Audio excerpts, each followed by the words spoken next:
बिस्मिल्लाहिर्रहमानिर्रहीम। अस्सलामुअलैकुम दोस्तों, नई वीडियो में खुश आमदीद। दोस्तों, पाकिस्तान और चीन के जंगी बहरी बेड़ों के पहुंचते ही भारत का सॉफ्टवेयर अपडेट हो गया। अमेरिका की बजाय चीन के मौकफ की हमायत का ऐलान कर दिया, जबकि दूसरी जानिब सऊदी अरब और मुत्तहिदा अरब अमारात की फौजें आमने सामने झड़प में सऊदी कमांडर हलाक, हमले शुरू हो गए। वीडियो की तफसील में जाने से पहले आप देख रहे हैं हकीकत की दुनिया डॉक्टर अली के साथ। हमारा चैनल सब्सक्राइब करके घंटी के निशान को दबाना मत भूलिएगा। इस वीडियो को ज्यादा से ज्यादा फेसबुक, व्हाट्सएप और सोशल मीडिया पर शेयर जरूर करें।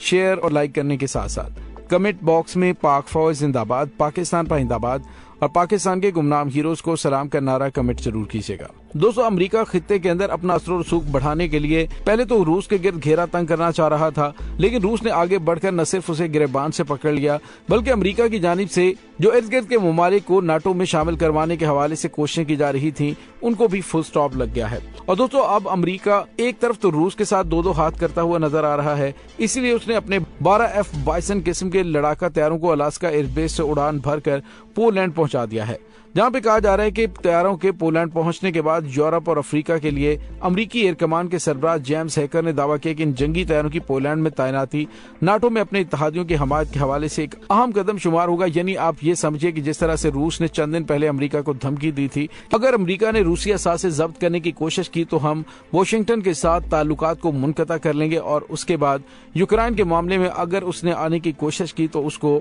निशाने इबरत बना देंगे। दोस्तों, उसके बाद अमेरिका ने ये जंगी तैयारे वहां पे तैनात किए हैं, लेकिन दूसरी तरफ बहरा जनूबी चीन के अंदर एक बड़ी जंग छिड़ने की अमेरिका की एक बड़ी कोशिश नाकाम होती हुई दिखाई दे रही है।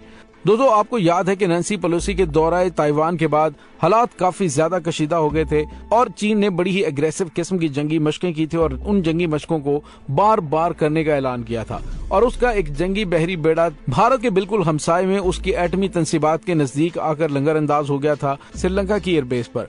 और उस जंगी बहरी जहाज में जो इक्विपमेंट्स और जो हथियार थे, उसको देखकर अंदाजा लगाया जा रहा था कि चीन किसी हद तक भी जाने से गुरेज नहीं करेगा।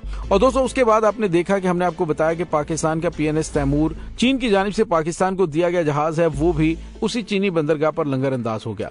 और उसमें मैंने आपको बताया था कि पाकिस्तान की जानिब से बड़ा ही वाज़ेह मैसेज भारत को दे दिया गया है कि अगर तुमने मामलात को खराब करने की कोशिश की और ताइवान की जंग में चीन के खिलाफ हमला करने की कोशिश की तो तुम्हें निशाने इबरत बनाने के लिए पाकिस्तान और चीन दोनों एक साथ होंगे। दोस्तों, उसके बाद अब भारत का सॉफ्टवेयर अपडेट हो गया है। भारत की वजारत खारजा के तर्जुमान अरिंदम बागची ने कहा है कि हमारी वन चाइना के बारे में पॉलिसी बिल्कुल वाज़ेह है और इसे बार बार दोहराने की जरूरत नहीं है। उन्होंने कहा कि हुकूमत हिंदुस्तान फरीकैन से सब्र तहम्मुल से काम लेने और इलाके की सूरत हाल में किसी भी यकतरफा तब्दीली से गुरेज की अपील करती है ताकि कशीदगी को खत्म किया जा सके।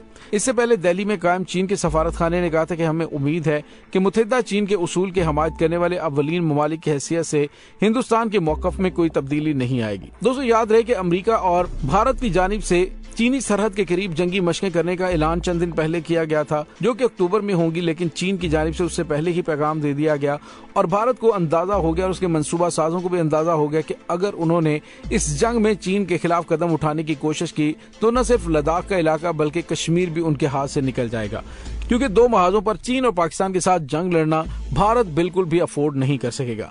दूसरी जानिब आपको पता है कि रूस और चीन के हालिया दिनों में आपस में ताल्लुकात काफी ज्यादा अच्छे हुए हैं और दिफाई लिहाज से भी दोनों में अहम तरीन मुआहदे मौजूद हैं।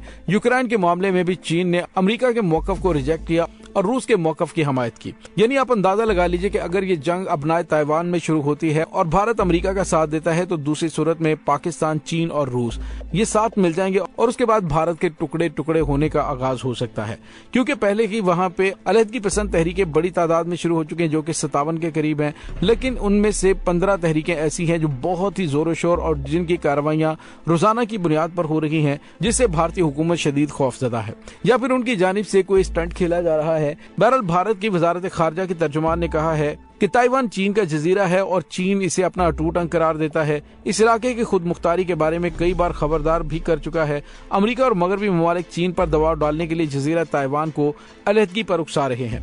दोस्तों, हिंदुस्तानी वजारत खारजा के बयान में इलाकाई अमन और सहकाम को बाकी रखने की कोशिशों और कशीदगी में कमी पर जोर दिया गया। अमरीकी ईवान नुमाइंदगान की सरबराह के मुतनाज़ दौरा ताइवान के बाद ताइपे और वाशिंगटन से बीजिंग की कशीदगी के नए दौर का आगाज हो गया है। दूसरे लफ्जों में भारत की जानिब से चीन से कहा गया है कि हम आपके खिलाफ अमरीकी जंग का हिस्सा नहीं बनेंगे। दोस्तों, एक और बड़ी खबर आपको ये बताते चलें कि 2 दिन पहले ये खबर सामने आई थी कि रूस और चीन के साथ भारत, जो कि बड़ी मिकदार में तिजारत करता है, इसलिए उसने चीन की और रूस की लोकल करेंसी के अंदर ट्रेडिंग करने का फैसला किया, जो कि रूस और चीन के लिए काफी ज्यादा सूटेबल है, क्योंकि खित्ते से डॉलर के खात्मे के लिए रूस और चीन की जानिब से अपनी मुकामी करेंसियों के अंदर लेन देन का अंदिया दिया गया था। तो यूं आप ये कह लीजिए कि हालिया दिनों में पाकिस्तान भी अगर इसी के अंदर शामिल हो जाता है तो फिर जनूबी एशिया में डॉलर की ताकत टूट जाएगी, क्योंकि ये तमाम ममालिक एक दूसरे की जरूरियात को पूरा करने की सलाहियत रखते हैं। दोस्तों, यहाँ पे एक और बड़ी खबर सामने आ रही है और वो ये है कि सऊदी अरब और मुत्तहिदा अरब अमारात के दरमियान कशीदगी तो पहले ही चल रही थी, और सऊदी अरब के बारे में जैसे मैंने आपको बताया था कि वो न्यूम सिटी की तामीर कर रहा है, जिससे वो तेल की दौलत से हटकर टूरिज्म को अपने मुल्क के अंदर फरोग देना चाहता है, और इसीलिए बड़े पैमाने पे न्यूम सिटी के प्रोजेक्ट्स पर काम हो रहा है। अब सऊदी अरब का सबसे बड़ा हरीफ जो बनता है वो है मुत्तहिदा अरब अमारात, क्योंकि उसकी तमाम इकोनॉमी सियाहत पर ही चलती है।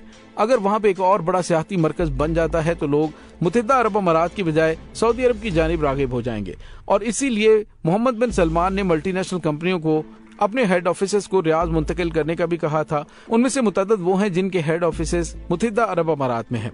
दोस्तों, अब ये खबर सामने आ रही है कि सऊदी अमाराती मलेशिया के आपस में झड़पें हुई हैं। सऊदी कमांडर जिसमें हलाक हो चुका है। यमन में जारी जंग के दौरान अमाराती और सऊदी अरब की हामी मलेशिया के दरमियान बाहमी लड़ाई में ये कमांडर मारा गया है। तेल की दौलत से मालामाल यमन के जनूबी इलाके अतक में चंद रोज पहले भी अमाराती और सऊदी अरब के फौजियों के दरमियान होने वाली झड़पों में काफी ज्यादा तनाव पैदा हो चुका था, और आज सऊदी अरब का अलाकार कमांडर मुफरज मोहम्मद शलील अल हारसी अतक शहर के मगरबी इलाके में मारा गया है।